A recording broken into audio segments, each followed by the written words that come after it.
अपने राजा के प्रति बहुत वफादार, पर लेडी मैकबेथ के कहने पर उसके मन में भी राजा बनने के ख्वाब जाग गए। फिर क्या था, उसके एक वफादार मुलाजिम होने का मुखौटा गिर गया और खुद अपने हाथों से उसने अपने राजा को मार डाला। अब सोचने वाली बात यह है कि शायद मैकबेथ को यह खुद नहीं पता था कि उसके वफादारी के मुखौटे के पीछे एक दगाबाज शख्स है। इंसानी फितरत का कोई भरोसा नहीं होता, कभी कभी चेहरे के पीछे की असलियत बहुत भयानक होती है।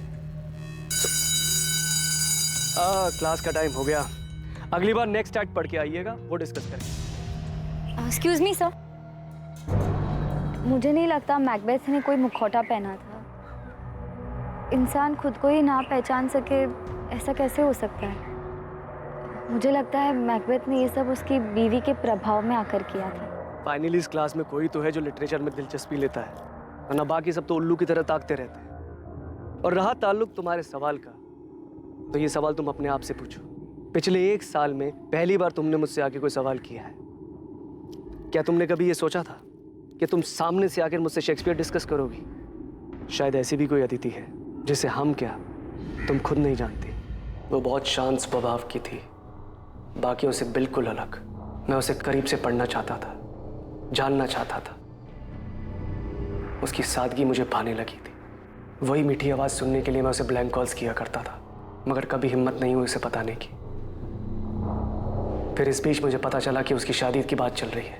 अदिति, अभी सिर्फ तू 22 साल की है, इतनी जल्दी शादी कौन करता है? और तूने कुछ बोला नहीं? तू जानती तो है, ताऊ जी से कोई बहस नहीं कर सकता। उन्होंने कहा है तो शादी होकर रहे। ये सुनकर मुझे बहुत गुस्सा आया। वो ऐसे कैसे किसी और के साथ शादी कर सकती थी? इसलिए उस दिन मैंने उसे कॉल करके पहली बार बात की।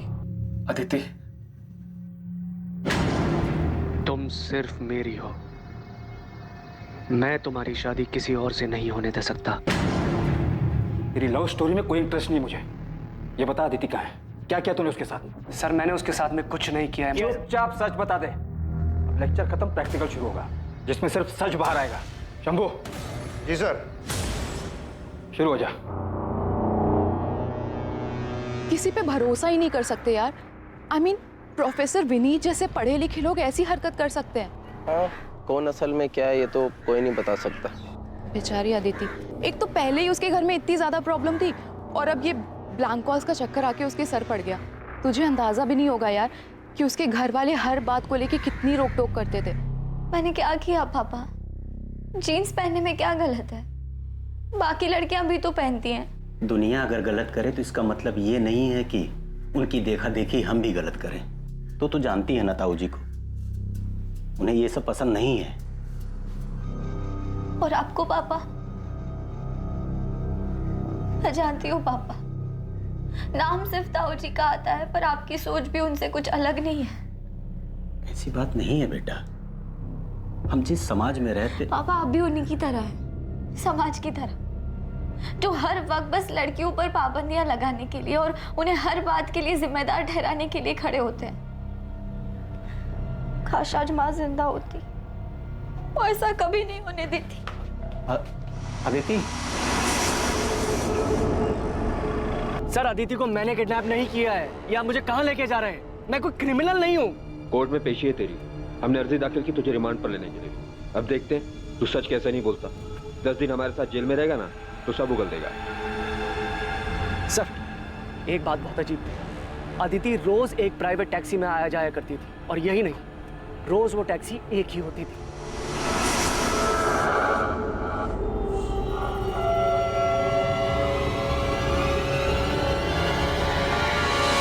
प्राइवेट टैक्सी, मालिक सबका एक है। देख प्रोफेसर, तू बच्चों को भले ही कुछ भी पढ़ाता हो, यहाँ हमें पढ़ाने की कोशिश मत करना। सर, मैं सच बोल रहा हूँ। अक्सर कॉलेज खत्म होने के टाइम पर मैं गेट पे खड़ा रहता था अदिति को जाते हुए देखने के लिए। तब मैंने कई बार देखा वो व्हाइट कलर की प्राइवेट टैक्सी में ही जाया करती थी। शायद मेरा ध्यान हमेशा अदिति पर था, इसलिए इस बात पर कभी ध्यान नहीं गया। काफी झूठ बोल रहा है प्रोफेसर, कहानियां सुनाने में माहिर है सर। एक लीड मिली है, चेक तो करना पड़ेगा। 4 दिन हो गए, अभी तक अदिति अपने घर वापस नहीं लौटी। और वैसे भी प्रोफेसर विनीत के कॉल रिकॉर्ड साफ है। तुम खबरी आसिफ से बात करो, बोलो कि एक व्हाइट कलर की प्राइवेट टैक्सी है, जिस पर मालिक सबका एक है लिखा हुआ है, उसके बारे में पता करें। जी सर। आसिफ को बोलना कि कॉलेज के आसपास पता करें, टैक्सी रोज वहीं जाती है।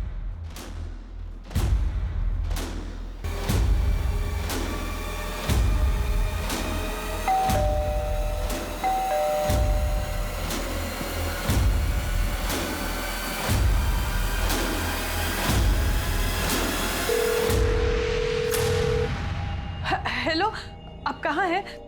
तुरंत घर आ जाइए। अरे लेकिन हुआ क्या है? जिसका डर था वही हुआ। हाँ, आप सवाल मत पूछिए, बस जल्दी घर आ जाइए। देखो मैं रास्ते में हूँ, गाड़ी में। तुम साफ साफ बोलो क्या हुआ है?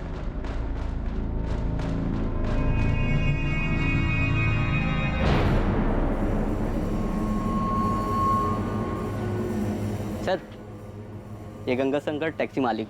पर ये टैक्सी मेरी है, लेकिन मैं इसे किराए पर देता हूँ। इसका ड्राइवर शाहिद बेग। शाहिद बेग?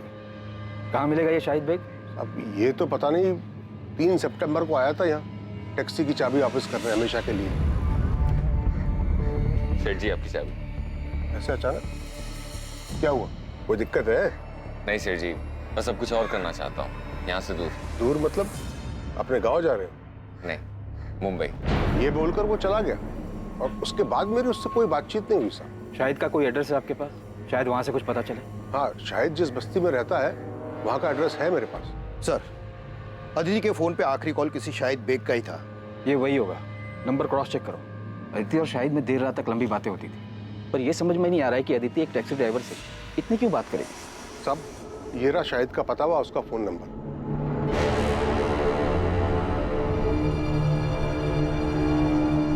ये वही शाहिद बेग है। सर, ये बालक यहीं शाहिद रहता था। 2 साल पहले उसने ये घर मुझसे किराए पे लिया था। आइए सर।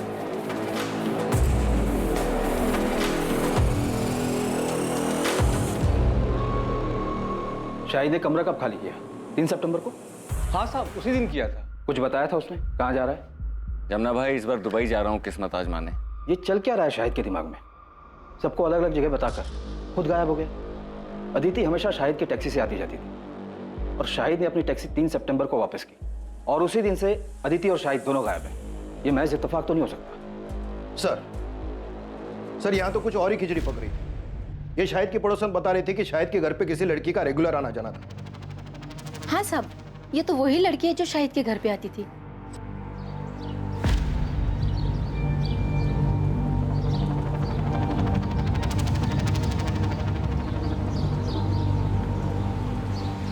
साहब, ये लड़की का और शाहिद का चक्कर चल रहा था। पर साहब एक बात बोलूं, ये दोनों साथ में बहुत खुश दिखते थे और ये लड़की तो शाहिद को बहुत प्यार करती थी साहब। खुशी खुशी उसके घर का सारा काम कर लिया करती थी।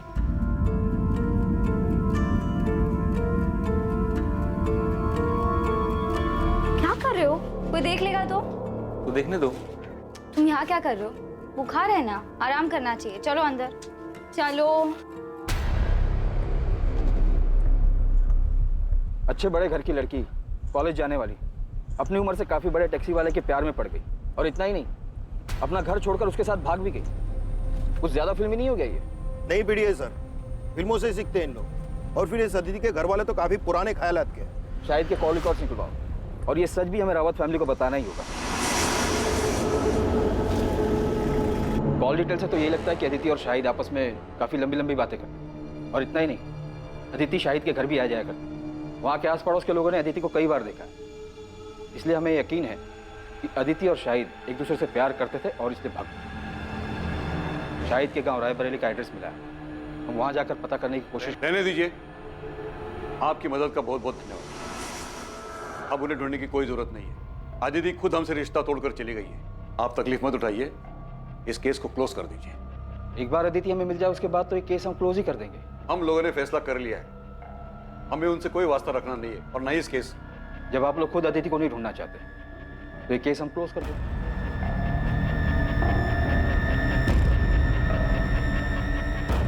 अदिति का मिसिंग केस अचानक ही एक अनदेखे मोड़ पर आकर थम गया था। अदिति ने अपने घर वालों को छोड़ने का फैसला लिया और बदले में उसके परिवार वालों ने अदिति के लिए भी वही फैसला लिया था, अदिति को छोड़ने। लेकिन सच इतना सरल नहीं था और कुछ ही दिनों बाद सामने आने वाली एक दुर्घटना का कोई भी अंदाजा नहीं लगा सकता था।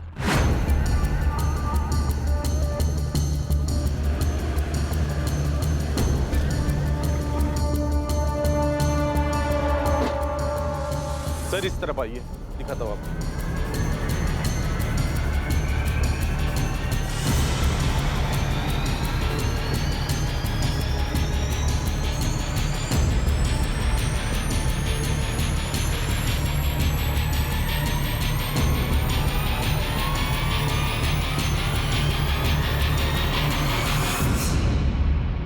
सर विक्टिम का गला घोटा गया है, कपड़े भी फटे हुए हैं, शायद रेप किया गया है और लाश को उस बोरी में लाया गया है।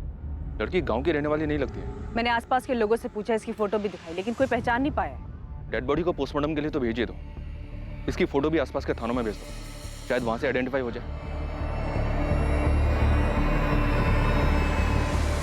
तब विक्टिम की फोटो दिल्ली, नोएडा और आसपास के थानों में भेजी, लेकिन अभी तक कोई रिस्पॉन्स नहीं आया है। शायद विक्टिम यहाँ की हो ही नहीं। तो एक काम करो, हमारे सोशल मीडिया ग्रुप की हेल्प लो और विक्टिम की फोटोज उसमें भी सर्कुलेट करो।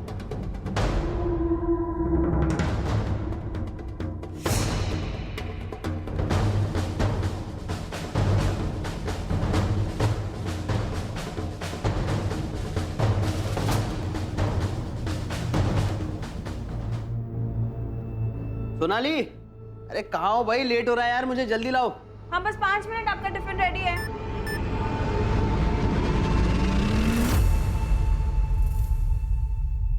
ए सोनाली, मेरा टिफिन रेडी हुआ कि नहीं? क्या हुआ?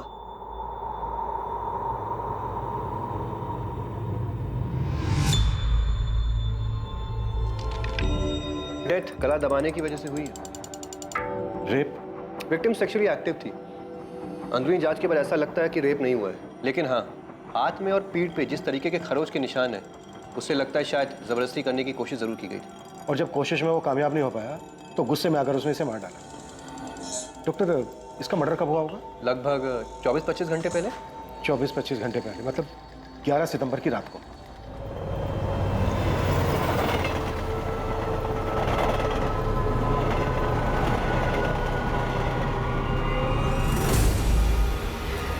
ऐसे नहीं, ऐसे बना, ठीक है?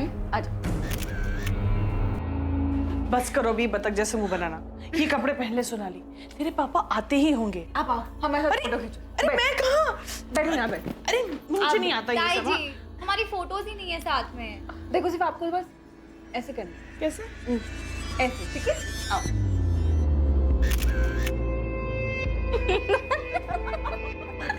बहुत शैतान हो गया तुम। दीदी, अगली बार ना अब ताई जी के लिए भी ऐसी ड्रेस लेके आना। चुप बेशरम। आओ, एक और फोटो।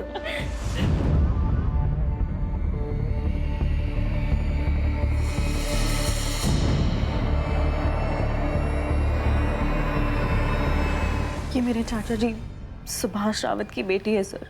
हमारा घर कानपुर में है। अदिति वहीं रहती थी। आपने अपनी फैमिली को इन्फॉर्म कर दिया? नहीं सर, हिम्मत नहीं उन्हें फोन करने की। पिछले 3 सालों से कोई बातचीत नहीं है हम लोगों के बीच में, क्योंकि मैंने भागकर भानु से शादी की थी। वो आखिरी बार था जब मैंने उसे देखा था। आप हमें अपना कानपुर का एड्रेस दे दीजिए और अपने घर वालों के फोन नंबर्स, हम इन्फॉर्म कर देंगे। खबर है, यहाँ हम बड़ा कारखाना बनवा सकते हैं जहाँ कपड़े स्टोर करे जाएंगे, और ये हमारे फैक्ट्री से ज्यादा दूर भी नहीं है। वाह, तुम्हारा ध्यान कहाँ है? भैया वो नहीं, वो बस दिल पर अच्छे बुरे का बोझ मत रखो। हमने कुछ गलत नहीं किया है। जो भी कुछ हुआ है उसके लिए अदिति खुद जिम्मेदार है। इसके बारे में बात करना भी फिजूल है। जो हुआ उसे भूल जाए। सोनाली ने जो नंबर दिया था उस नंबर पर रिंग तो जा रही है, पर कोई फोन उठा नहीं रहा है। असल मैंने कानपुर पुलिस स्टेशन के पीएसआई अजय माथुर जी से बात की। अदिति की मिसिंग कंप्लेंट वही हैंडल कर रहे थे। 4 सितंबर को मिसिंग कंप्लेंट फाइल की गई थी। हाँ, अदिति रावत, उसके मिसिंग कंप्लेंट की इन्वेस्टिगेशन मैंने ही की थी। अभी कुछ दिन पहले की बात है। हाँ, एक टैक्सी ड्राइवर था शाहिद बेग नाम का, अफेयर था दोनों का, उसी के साथ चली गई।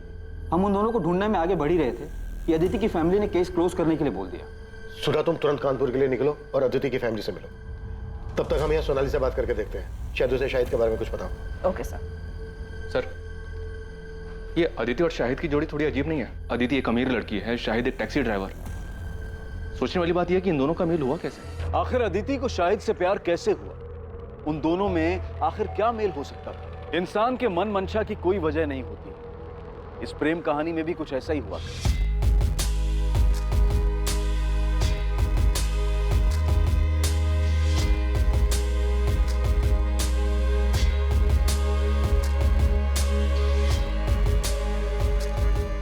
आइए मैडम, बैठिए।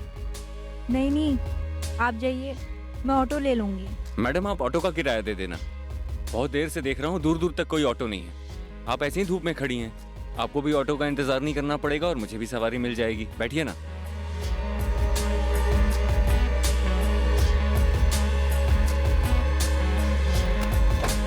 ये उनकी पहली मुलाकात थी। मतलब तुम अदिति के रेगुलर टच में थी? हाँ सर, अभी इसी साल हमारी बातचीत शुरू हुई थी।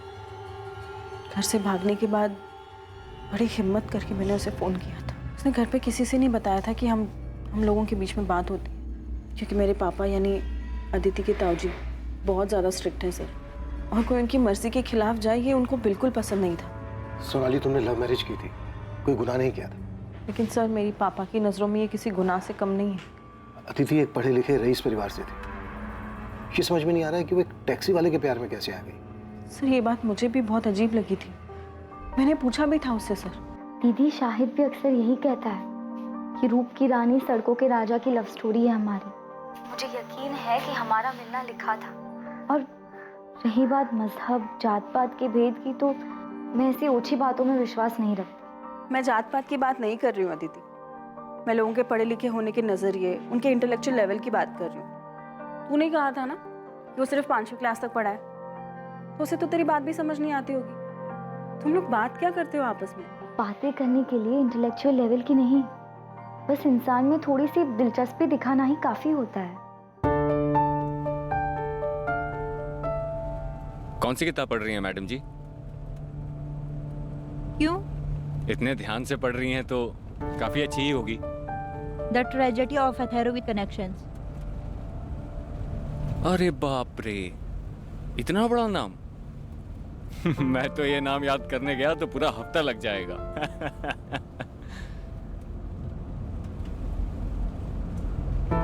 मुझे भी किताबें पढ़ने का शौक था बचपन में, लेकिन वो अरमान कभी हकीकत नहीं बन पाया। क्यों? अब्बा का इंतकाल हो गया था बचपन में। इससे पहले कि कुछ समझ पाता, कंधे से स्कूल बस्ता हटाकर सर पे बोझ डाल दिया गया। घर चलाने के लिए अम्मी की मदद करनी थी, तो तब से लेकर अभी तक वही करता चला आ रहा हूँ। मतलब उसने तुझे अपनी दुख भरी कहानी सुनाई और तेरा दिल पिघल गया? मैंने उस पर तरस खाकर उसे पसंद नहीं किया है, बल्कि उसके आने से मुझे पहली बार कोई ऐसा मिला जो बिना किसी मतलब के, बिना किसी उम्मीद के मुझ में दिलचस्पी दिखा रहा है, जो मुझे वक्त देना चाहता है, मुझे सुनना चाहता है। और दीदी आपको पता है, शाहिद बहुत ही जिंदा दिल इंसान है। ना कुछ हुआ है उसके साथ, मगर फिर भी हंसता रहता है और हमेशा मुझे हंसाने में लगा रहता है।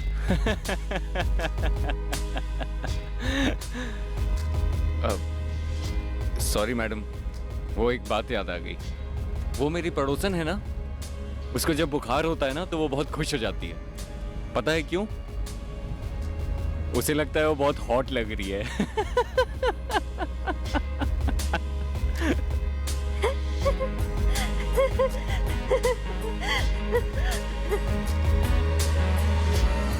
टैक्सी में आते जाते दोनों के बीच प्यार हो गया और बात यहाँ तक आगे बढ़ गई कि दोनों ने भागकर शादी कर ली। सर यही बात मुझे भी परेशान कर रही थी, और मुझे नहीं लगा था वो घर से भागकर शाहिद से शादी कर लेगी। क्यों?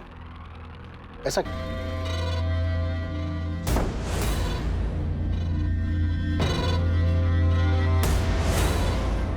वो टैक्सी वाले शाहिद ने मेरी अदिति को मार दिया। इन्वेस्टिगेशन चल रही है सुभाष जी, लेकिन एक और पॉसिबिलिटी ये है कि शायद शाहिद को भी मार दिया गया होगा। लेकिन मुझे पूरा यकीन है कि उसी कमीने ने अदिति को मारा होगा। मैंने उसे तभी पहचान लिया था जब वो दोनों शादी करके यहाँ आए थे हमारे पास। क्या आप लोग पहले से जानते थे कि उन दोनों ने शादी कर ली थी? शाहिद पहले से शादीशुदा था, तो फिर अदिति उसके साथ भागी क्यों? सर यही बात तो मुझे समझ नहीं आ रही है। अदिति ने कहा था कि शाहिद ने उसके साथ धोखा किया है। शाहिद ने मुझे धोखा दिया है दीदी, मैं उसके लिए सब कुछ छोड़ने को तैयार थी, उसने मुझे अंधेरे में रखा। छोड़ो, काम करने दो। सारा सामान यहाँ वहाँ फेंक कर रखा है, इसीलिए बीमार पड़े थे तुम। हाँ तो ये बीमारी की तो मेहरबानी है, जो तुम मेरे गरीब खाने में आई। हाँ हाँ बस हाँ, अब ठीक से सफाई करने दो। ठीक से साफ सफाई नहीं होगी तो वापस बीमार पड़ जाओगे।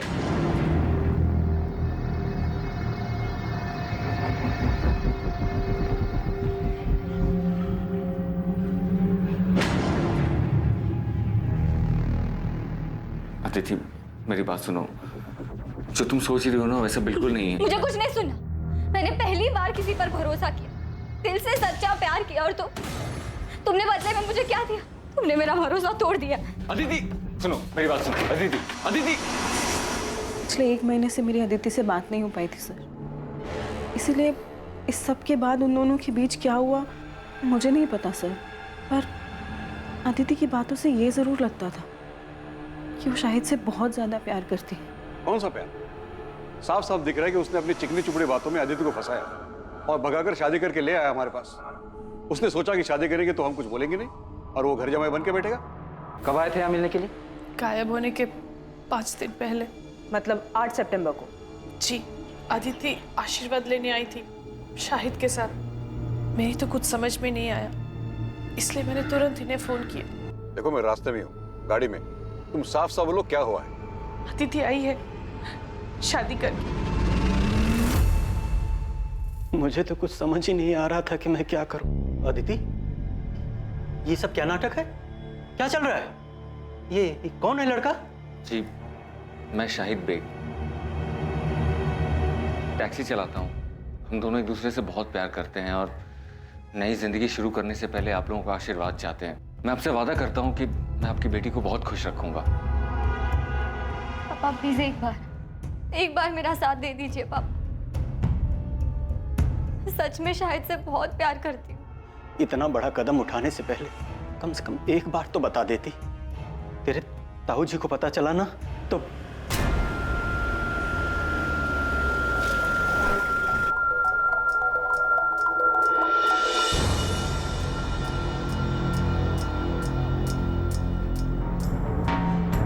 सुभाष, इनसे कह दे यहां से चले जाए। मैं कहता हूं चले जाओ यहां से। हम समझ लेंगे कि तू भी सोनाली की तरह मर गई है हमारे लिए। लेकिन याद रखना, जो लोग बुजुर्गों का दिल दुखा के खुशियां ढूंढते हैं ना, जिंदगी उन्हें कभी खुश नहीं रखती।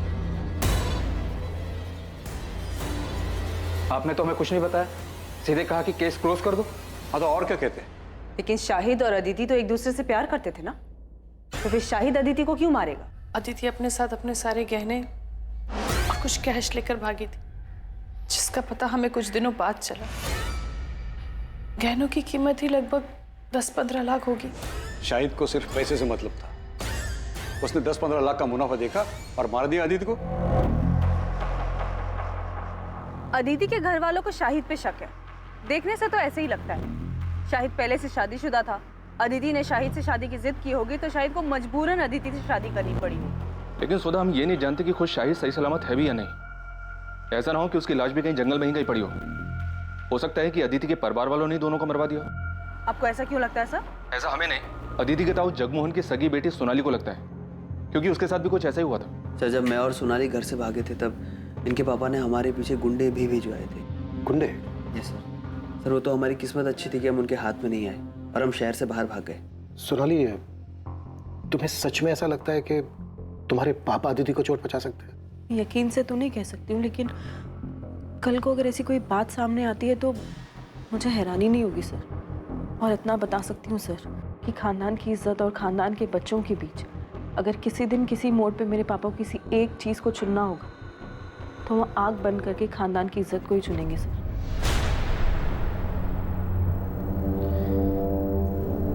अदिति की बॉडी कल सुबह मिलेगी।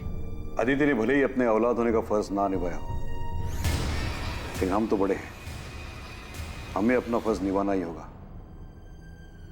उसका अंतिम संस्कार करना। इंसान वही होता है जो दूसरों की गलतियों से कुछ सीखे। लेकिन लाख समझाने के बावजूद भी अदिति ने वही गलती दोहराई। उसे वही मिला जो उसने बोया था।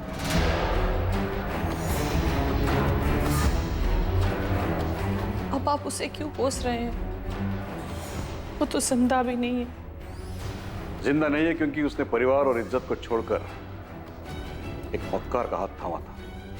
शरीर की गलती थी, उसको सजा मिल गई, लेकिन आत्मा को मुक्ति मिलना बहुत जरूरी है। इसलिए उसका दाह संस्कार करके हमें अपना फर्ज निभाना है।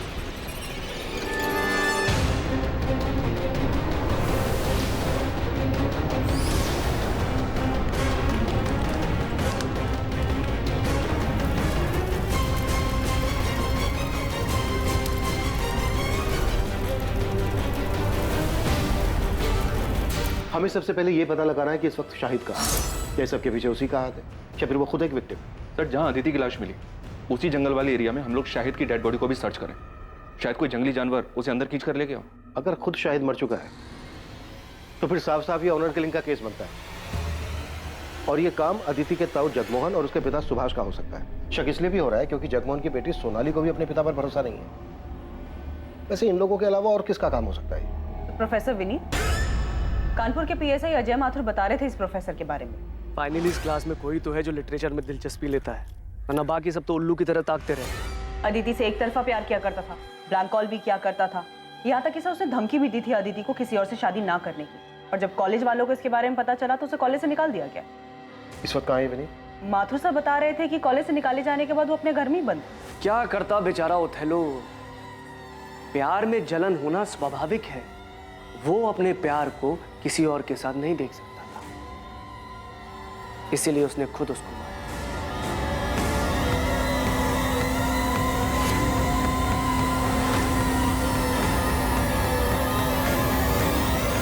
अदिति अपने इर्द गिर्द बंधी बेड़ियों को तोड़कर खुली हवा में सांस लेना चाहती थी। वो अपने मन मुताबिक अपने प्यार के साथ जिंदगी जीना चाहती थी, लेकिन किसी ने उसके सपने के साथ साथ उसे भी मार दिया था। प्यार के नाम पर अदिति की बलि चढ़ाई गई थी। अपनेपन का मुखौटा पहनकर किसी ने उसके साथ विश्वासघात किया था, धोखा किया था। लेकिन इस धोखे के पीछे आखिर था कौन?